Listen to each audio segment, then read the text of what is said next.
Your honour, मुझे कहते हुए बड़ी शर्म महसूस हो रही है कि इस महान देश में हर लड़की बचपन से लेकर युवावस्था तक किसी न किसी प्रकार से एक बार मानसिक तथा शारीरिक रूप से प्रताड़ित होती है।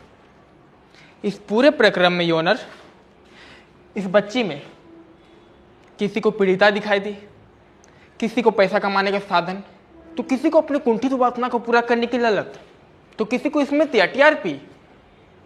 पर योर ऑनर, मुझे इस बच्ची में एक रौद्र काली दिखाई दी, मां दुर्गा दिखाई दी, क्योंकि यह बच्ची खुद के लिए लड़ना चाहती है, अपने लिए आवाज उठाना चाहती है।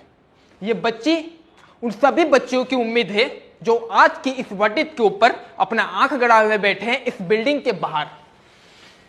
लेकिन हमारे डिफेंस काउंसिल के लिए यह केस सिर्फ घूम फिर के धर्म धर्म धर्म धर्म धर्म धर्म और धर्म से बढ़कर कुछ नहीं।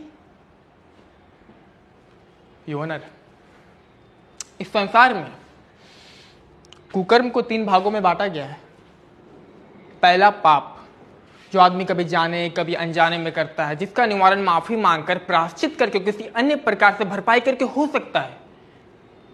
दूसरा कुकर्म अति पाप के रूप में जाना जाता है, जैसे हत्या, अपहरण, जघन्य अपराध, इसकी भी कुछ हद तक माफी संभव है। मगर तीसरा कुकर्म जो महापाप के रूप में जाना जाता है, जिसकी कोई माफी नहीं है,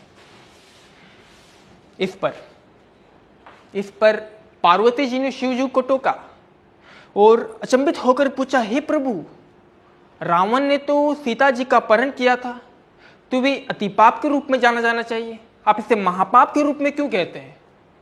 शिव जी मंद ही मन मुस्कुराए और कहा, हे पार्वती, जिस पाप का प्रभाव इस संसार की मानवता और प्रभुत्वता पर सदियों तक रहेगा, वे महापाप के अंतर्गत आते हैं। मैं रावण को माफ कर देता अगर उसने रावण बनकर सीता का अपहरण किया होता। उसने साधु का वेश धारण किया, जिसका प्रभाव इस संसार के साधुत्व और सनातन पर सदियों तक रहेगा और जिसकी कोई माफी नहीं है। और योर ऑनर, और ये रावण है, रावण, इसे कतई नहीं छोड़ा जाना चाहिए। इसने गुरु भक्ति के साथ विश्वासघात किया है, मासूम बच्चों के साथ विश्वासघात किया है, इसने मेरे और हम सब के महादेव के साथ विश्वासघात किया है, उनका नाम का इस्तेमाल करके एक जघन्य अपराध किया है। I claim death penalty.